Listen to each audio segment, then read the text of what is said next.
Rethymno is a tightly built, bustling commercial town on the north coast of Crete that can richly reward the casual stroller.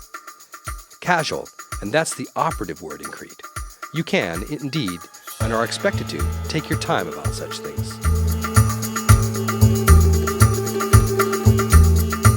The Old Town of Rethymno is made for leisure.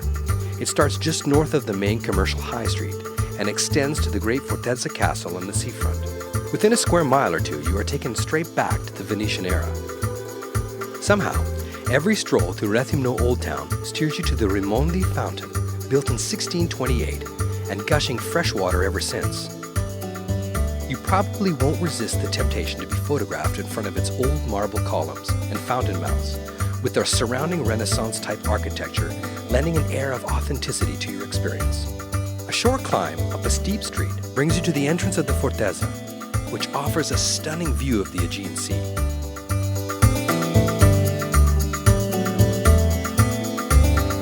For dinner, we suggest walking a few hundred yards to the east from the castle base to the many fish restaurants located in the old town. For more information on Rethymno, visit myCrete.tv.